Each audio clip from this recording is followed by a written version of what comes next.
യോഗത്തിൻ്റെ അധ്യക്ഷൻ, കമ്പനിയുടെ ചെയർമാൻ കൂടിയായിട്ടുള്ള ശ്രീ ബിനു പി, ഈ യോഗം ഉദ്ഘാടനം ചെയ്ത കേബിൾ ടി വി ഓപ്പറേറ്റേഴ്സ് അസോസിയേഷൻ്റെ സമാരാധ്യനായ പ്രസിഡന്റ് ശ്രീ പ്രവീൺ മോഹൻ, വേദിയിലുള്ള ഏറെ പ്രിയപ്പെട്ടവരെ, സുഹൃത്തുക്കളെ, ഈ വിഷയം നമ്മുടെ സമ്പത്ത് നമ്മുടെ നാടിന് എന്ന് പറയുന്ന ഒരു ക്യാപ്ഷനോടുകൂടി ചെറുകിട വ്യാപാരികൾ നേരിടുന്ന ഒരു വിഷയം നമ്മൾ ഏറ്റെടുക്കുമ്പോൾ നമ്മുടെ മുന്നിൽ ഒരുപാട് ചോദ്യങ്ങളുണ്ടായിരുന്നു, ഒരുപാട് ആശങ്കകളും ഒക്കെ നമ്മുടെ മുന്നിൽ അല്ലെങ്കിൽ നമ്മുടെ കമ്മിറ്റികളിലൊക്കെ നമ്മൾ ആലോചിച്ച. പക്ഷെ അത് ധൈര്യപൂർവ്വം നമ്മൾ ഏറ്റെടുക്കണം എന്ന് തോന്നാനുള്ള ഒരു കാരണം നമുക്ക് ഈ സമൂഹത്തോടുള്ള ഒരു പ്രതിബദ്ധത ഒന്നുകൊണ്ട് മാത്രം. ഈ വേദിയിൽ ഇത്രയും ശുഷ്കിച്ച ഒരു സദസ്സുണ്ടാകാനുള്ളൊരു കാരണം അവിടെ നമ്മുടെ ചില പ്രതീക്ഷകൾ തെറ്റിപ്പോയത് കൊണ്ടുമാണ്. ആ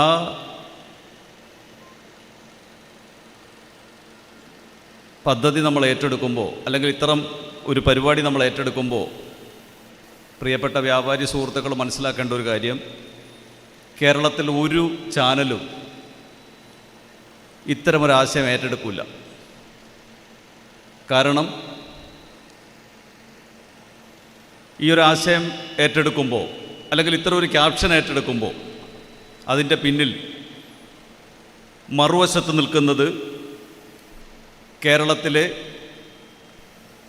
മാധ്യമ മേഖലയ്ക്ക് പിന്തുണയാകുന്ന പരസ്യ സാധ്യതകളാണ്. അതുകൊണ്ട് തന്നെ കേരളത്തിലെ ചെറുകിട വ്യാപാരി സമൂഹം ഇനി എത്ര വലിയ ദുരന്തം നേരിട്ടാലും ഇത്തരമൊരാശയം മറ്റൊരു മാധ്യമത്തിനും ഏറ്റെടുക്കാൻ കഴിയില്ല എന്നുള്ളൊരു യാഥാർത്ഥ്യം ബോധ്യപ്പെടണം. അവിടെ ഞങ്ങളെ സംബന്ധിച്ചിടത്തോളം ഞങ്ങൾ കഴിഞ്ഞ 10-28 വർഷമായി ഈ നാട്ടിനോടൊപ്പം നിന്ന് ഉപജീവനമാർഗം നയിക്കുന്ന ഒരു സമൂഹം.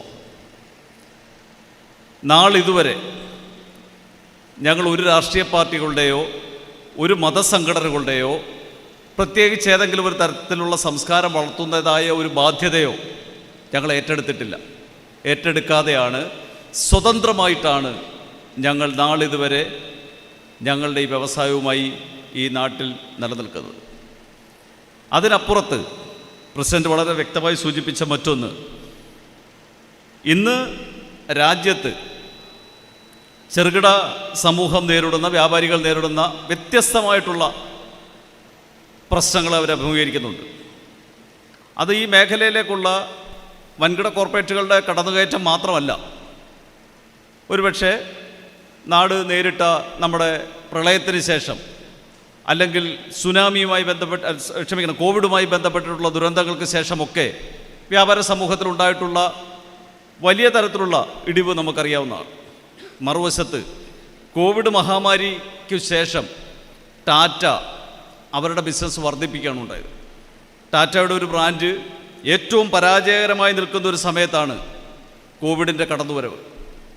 അതിനുശേഷം രാജ്യത്ത് കുറഞ്ഞ നിരക്കിൽ, കുറഞ്ഞ വാടകയിൽ 600ഓളം ബിൽഡിങ്ങുകളാണ് ടാറ്റ വെബ്സൈറ്റിന് വേണ്ടി പിന്നീട് വാടകയ്ക്കെടുക്കുന്നത്. ഇന്ന് നമ്മളെന്താ സ്ഥിതി? ഏറ്റവും ചെറിയ ഗ്രാമപ്രദേശത്ത് പോലും, ഇവിടെ വളരെ വ്യക്തമായി സൂചിപ്പിച്ചു പോയി, പേരെടുത്താണ് പ്രസിഡന്റ് പറഞ്ഞത്. എനിക്കത് അദ്ദേഹത്തിൻ്റെ സംസാരത്തിൽ എൻ്റെ സംഘടനയുടെ രംഗമെന്ന രീതിയിൽ ഞാൻ അഭിമാനത്തോടെയാണ് അത് കേട്ടത്. പേരെടുത്താണ് പറഞ്ഞത്. ഇവിടെ ശ്രദ്ധിക്കപ്പെടുന്നത് എയർടെല്ലിനെയോ അല്ലെങ്കിൽ ടാറ്റയോ അല്ലെങ്കിൽ ഫ്രഷിനെയോ മോറിനെയോ ഒന്നുമല്ല, ആദിത്യ ബിർളയും ടാറ്റയും ഒന്നുമല്ല. അതിനപ്പുറത്തേക്ക് ഈ മേഖലയിൽ ഇപ്പോൾ പത്തനാപുരം, കൊല്ലം ജില്ലയിലെ മറ്റൊരു ഗ്രാമപ്രദേശമായ പത്തനാപുരം, ആ പത്തനാപുരത്തേക്കാണ് അടുത്ത ലുലു മാളിൻ്റെ കടന്നുവരവ്. രാഷ്ട്രീയം മാറ്റിവെക്കൂ, മതപരമായ ചിന്തകൾ മാറ്റിവെക്കൂ, സംഘടനാപരമായ വേർതിരിവുകൾ മാറ്റിവെച്ചിട്ട് ഒറ്റക്കെട്ടായി കേരളത്തിലെ വ്യാപാരി സമൂഹത്തിന് പറയാൻ കഴിയണം, കേരളത്തിലെ സാധാരണക്കാരൻ്റെ ജീവിതമാർഗം നഷ്ടപ്പെടുന്ന തരത്തിലേക്കുള്ള ആ മാളുകൾ ഇനി കേരളത്തിൽ വരാൻ പാടില്ല. ആയിരക്കണക്കിന് ആളുകളുടെ കണ്ണീർ വീഴ്ത്തിയിട്ടല്ല ഒരാളിന് വേണ്ടി നമ്മളൊരു സഹായം നൽകേണ്ടത്. അതോ ഒരുമിച്ച് നിന്ന് പറയാൻ കഴിയുന്ന ഒരു പ്ലാറ്റ്ഫോം, ആ ഒരു ചാനൽ ഞങ്ങൾക്കുണ്ടാക്കണമെന്ന് ഞങ്ങൾക്ക് അതിയായ ആഗ്രഹം തോന്നിയതുകൊണ്ടും അതൊരു സാമൂഹ്യ പ്രതിബദ്ധത ഞങ്ങൾ നിലനിൽക്കുന്നത് കൊണ്ടുമാണ് ഞങ്ങൾക്ക് ഇത്തരം ഒരു പരിപാടി ഏറ്റെടുക്കാൻ ഞങ്ങൾ മുന്നോട്ട് വന്നിട്ടുണ്ട്. ഈ പരിപാടി ഈ വേദിയിൽ അവസാനിക്കുന്നതല്ല. കൊല്ലം ജില്ലയിലെ 40ഓളം സ്ഥലങ്ങളിൽ ഇനി ഈ പ്രോഗ്രാം ടീം സഞ്ചരിക്കാൻ പോവുകയാണ് 14-ാം തീയതി മുതൽ 31-ാം തീയതി വരെ. ഒരു ദിവസം 3 സ്ഥലങ്ങൾ വീതം, രാവിലെ 9 മണിക്കും ഉച്ചയ്ക്ക് 12 മണിക്കും വൈകിട്ട് 4 മണിക്കും എന്ന രീതിയിൽ ഷെഡ്യൂൾ ചെയ്ത് അതിനാവശ്യമായിട്ടുള്ള ഭീമമായ ഒരു ഫണ്ടാണ് അതിനുവേണ്ടി നമ്മൾ മാറ്റിവെക്കുന്നത്. പരസ്പര പൂരിതങ്ങളായി പരസ്പര വിശ്വാസത്തോടെ പരസ്പരം സഹകരിച്ചല്ലാതെ ഈ ക്യാമ്പയിൻ മുന്നോട്ട് കൊണ്ടുപോകാൻ നമുക്ക് പറ്റില്ല. അത് അടിവരയിട്ട് പറയുകയാണ് ഈ വേദിയിൽ തന്നെ. നമുക്ക് ഈ ജനങ്ങളോട് പറയാനുള്ളത് വ്യാപാരികൾക്കാണ്. ഒപ്പം അതിന് മറുവശത്തുണ്ടാകുന്ന ഒരു ദുരന്തമാണ് ഞങ്ങൾ കാണിച്ചത്. ഈ നാട്ടിലെ സാധാരണക്കാരൻ്റെ ജീവിതമാർഗ്ഗത്തെ നഷ്ടപ്പെടുക എന്നുള്ളത് മാത്രമല്ല, ഞങ്ങൾ വൻകിട കോർപ്പറേറ്റുകളുടെ കടന്നുവരവ് കൊണ്ടും ഓൺലൈൻ ബിസിനസ് കൊണ്ടും ഞങ്ങൾ കണ്ടത് ആ ദുരന്തം മാത്രമല്ല, മറിച്ച് ഈ നാട്ടിലെ സാമ്പത്തികമായ ഒരു സന്തുലിതാവസ്ഥ നഷ്ടപ്പെട്ടുകൊണ്ടേയിരിക്കുന്നുണ്ട്. സാധാരണക്കാരൻ്റെ കൈകളിലേക്ക് പണം ചെല്ലണമെങ്കിൽ ആ പണത്തിൻ്റെ ക്രയവിക്രയം നമ്മുടെ നാടുകളിൽ നടന്നുകൊണ്ടേയിരിക്കണം. നമ്മുടെ നാട്ടിൽ ഒരു വീട്ടിലേക്ക് ആവശ്യമായ പലചരക്ക് സാധനങ്ങൾ വാങ്ങുമ്പോൾ ആ കടയിലേക്ക് വരുന്ന പണം അതിൻ്റെ ഉടമസ്ഥനും അതിൻ്റെ ജീവനക്കാരും മറ്റാവശ്യങ്ങൾക്കായി മറ്റു കടകൾ വഴി മറ്റു സാധനങ്ങൾ വഴി ജോലിക്കാർക്ക് ശമ്പളം കൊടുക്കുന്ന വഴി ആ നാട്ടിൽ തന്നെ ആ സമ്പത്തിൻ്റെ ക്രയവിക്രയം നടക്കുന്നുണ്ട്. ഓൺലൈൻ ബിസിനസ്സിൽ നടക്കുന്നില്ല. മൊബൈൽ ഫോണിൽ കൂടി ഒറ്റ ക്ലിക്കിൽ കൈവിട്ടു പോകുന്ന പണം രാജ്യത്തിന് പുറത്തേക്ക് പോകുന്നുണ്ട്, അല്ലെങ്കിൽ നമ്മുടെ സംസ്ഥാനത്തിന് പുറത്തേക്ക് പോകുന്നത്. ആ നാടിന് ഗുണകരമാവുന്ന രീതിയിൽ ആ നാടിൻ്റെ സാമ്പത്തിക ക്രയവിക്രയം എന്നേക്കുമായി ഇല്ലാതാവുകയും അവിടുത്തെ ഒരു സാമ്പത്തികമായ ഒരു അരക്ഷിതാവസ്ഥ ഉണ്ടായിക്കൊണ്ടിരിക്കുന്നുണ്ട്. ആ പൾസ് ഏറ്റവും നന്നായി അറിയാവുന്ന ഞങ്ങൾക്കാണ്. കഴിഞ്ഞ 10-28 വർഷമായി ഈ നാട്ടിലെ സാധാരണക്കാരോടൊപ്പം നിന്ന് ഉപജീവനമാർഗം നയിക്കുന്ന ഞങ്ങളെ സംബന്ധിച്ചിടത്തോളം ഈ നാട്ടിൻ്റെ സാമ്പത്തിക അരക്ഷിതാവസ്ഥ വളരെ വ്യക്തമായി ഞങ്ങൾക്ക് ബോധ്യമുണ്ട്.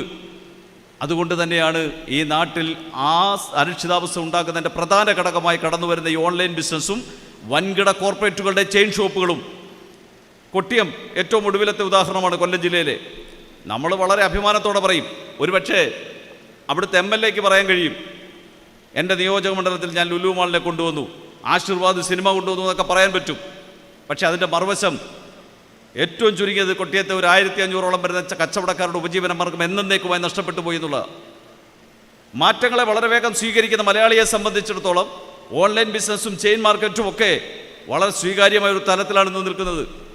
അതിൻ്റെ ദുരന്തം, നാളെയുടെ ദുരന്തം, വരാൻ പോകുന്ന തലമുറക്ക് നേരിടാൻ പോകുന്ന ഒരു ദുരന്തം, അത് ഈ സമൂഹത്തിന് കാണിച്ചു കൊടുക്കണമെന്ന ബോധ്യത്തിൻ്റെ അടിസ്ഥാനത്തിലാണ് സൗത്ത് വിഷൻ മറ്റൊരു ചാനലും ഏറ്റെടുക്കാത്ത രീതിയിൽ ആ ഒരു പ്ലാറ്റ്ഫോമിലേക്ക് ഞങ്ങൾ ഇറങ്ങി വന്നത്. ഈ പ്ലാറ്റ്ഫോം ശരിയായ രീതിയിൽ തന്നെ കൊണ്ടുപോകാൻ കഴിയുമെന്നും അത് ഈ സമൂഹത്തിനെ ബോധ്യപ്പെടുത്താൻ കഴിയുമെന്നുള്ള ഉത്തമ വിശ്വാസത്തിൻ്റെ പുറത്താണ് ഞങ്ങൾ ഇപ്പോഴും ഈ പരിപാടിയുമായി മുന്നോട്ട് പോകുന്നത്. പക്ഷേ വ്യാപാരി വ്യവസായ സംഘടനകളുടെ സമസ്ത വിഭാഗം സംഘടനകളുടെയും എല്ലാവിധ പിന്തുണയും സഹകരണം ഉണ്ടെങ്കിൽ മാത്രമേ അടുത്ത 40 കേന്ദ്രങ്ങളിൽ ഞങ്ങൾക്ക് സഞ്ചരിക്കാൻ കഴിയൂ. കാരണം അവരോട് സംസാരിക്കേണ്ടത് നിങ്ങളാണ്. അതിൻ്റെ മറുവശം മാത്രമേ ഞങ്ങൾക്ക് കാണിച്ചു കൊടുക്കാൻ പറ്റൂ.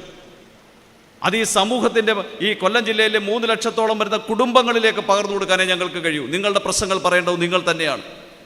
ആ സമൂഹത്തിനെ ഇന്നലകളിൽ ഈ കമ്പോളങ്ങളിൽ നിന്നും വീടുകളിൽ ഒരു മുറിയിലിരുന്ന ഒരു മൊബൈൽ ഫോണിൽ നിന്നും പർച്ചേസ് ഉൾപ്പെടെ നടത്തുന്ന ആ ന്യൂ ജനറേഷനെ, ആ പഴയ സമൂഹത്തിനെ തിരിച്ച് ഈ കമ്പോളത്തിലേക്ക് എത്തിക്കുവാനുള്ള ഒരു ഉദ്യമമാണ് ഇതിലൂടെ നമ്മൾ ഏറ്റെടുക്കുന്നത്. ഇതിന് പൂർണ്ണമായ ഒരു സഹകരണം വ്യാപാരി വ്യവസായ സംഘടനകളുടെ സമസ്ത വിഭാഗം നേതാക്കളുടെയും എല്ലാ തരത്തിലുള്ള അതിൻ്റെ ഘടകങ്ങളുടെ ഭാഗത്തു നിന്ന് ഞങ്ങൾക്കുണ്ടായേ പറ്റൂ. 40 ഭാഗത്ത് ചെല്ലുമ്പോൾ ഇതുപോലൊരു വേദി ആവരുത് നമുക്കുണ്ടാവേണ്ടത്. ഓരോ സ്ഥലത്തും അതാത് സംഘടനകളുടെ യൂണിറ്റും, അല്ലെങ്കിൽ ഏതാണോ അവിടുത്തെ മണ്ഡലമാണോ യൂണിറ്റാണോ പഞ്ചായത്താണോ ഏതു തലമാണെങ്കിലും അവിടുത്തെ നേതാക്കൾ അവിടെ ഉണ്ടാവണം. അവർക്ക് ആ ക്യാമറയിലൂടെ ഈ സമൂഹത്തിനോട് പറയാൻ കഴിയുന്നതെല്ലാം പറയാൻ കഴിയണം, മറിച്ച് ജനത്തിന് പറയാൻ കഴിയണം. അതെല്ലാം കൂട്ടിച്ചേർക്കുമ്പോൾ അതിൻ്റെ ഒരു കൺക്ലൂഷൻ എന്ന രീതിയിൽ ഈ ദുരന്തം, വരാൻ പോകുന്ന നാടിൻ്റെ ദുരന്തം, അത് ഞങ്ങൾക്ക് സമൂഹത്തിന് പകരാൻ കഴിയും, സമൂഹത്തിലേക്ക് അത് എത്തിക്കാൻ കഴിയും. ഈ ആശയം തോറ്റുകൂടാ. ഈ ആശയമായി ഒരു കാരണവശാലും നമുക്ക് പിന്നോട്ട് പോകാൻ കഴിയില്ല. കാരണം ഇതൊരു വ്യാപാരിയെ സംരക്ഷിക്കുക മാത്രമല്ല, ഒരു സമൂഹത്തെ സംരക്ഷിക്കുകയാണ്. ഒരു വ്യാപാരി, ഒരു സാധാരണക്കാരൻ, നമുക്കറിയാം, ഒരു പറ്റു ബുക്കായിരുന്നു നമ്മുടെ വീടുകളിൽ പണ്ട് കാലങ്ങളിലുണ്ടായിരുന്നത്. ഒരു പറ്റു ബുക്കാണ്. 30 ദിവസത്തെ അധ്വാനത്തിന് ശേഷം കിട്ടുന്ന കൂലി തൊട്ടടുത്ത കടകളിലേക്ക് കൊണ്ടുപോയി ഒരു മാസത്തിൽ ആവശ്യമുള്ള സാധനങ്ങളെല്ലാം വാങ്ങിയതിൻ്റെ കടം തീർക്കലായിരുന്നു ആ പറ്റു ബുക്ക് വഴി നമ്മൾ ചെയ്തുകൊണ്ടിരുന്നത്. ഇന്നെന്താ സ്ഥിതി? ആ സാധാരണക്കാരനായ കച്ചവടക്കാരനെ മറന്നു, സാധാരണക്കാരനായ തൊഴിലാളികളെ മറന്നു, സാധാരണക്കാരൻ്റെ ജീവിത രീതികളെ മറന്നു. തൊട്ടടുത്ത് നിൽക്കുന്നവൻ പോലും ഒരു നേരത്തെ ഭക്ഷണം കഴിച്ചിട്ടുണ്ടോ എന്ന് ചിന്തിക്കാൻ കഴിയുന്ന ഒരു മാനസികാവസ്ഥയിൽ നിന്നും മലയാളി മറ്റൊരു പാശ്ചാത്യ രീതിയിലേക്ക്, ഒരു സംസ്കാരത്തിലേക്ക് മാറുന്നു എന്നുള്ളത് നമ്മുടെ വീടുകളിൽ പോലും ഉണ്ട്. പ്രസിഡന്റ് ഉദ്ഘാടകൻ വളരെ വ്യക്തമായി പറഞ്ഞു, കുട്ടികൾ പോലും ആ തലത്തിലേക്കാണ്. അവിടെ നിന്ന് തുടങ്ങണം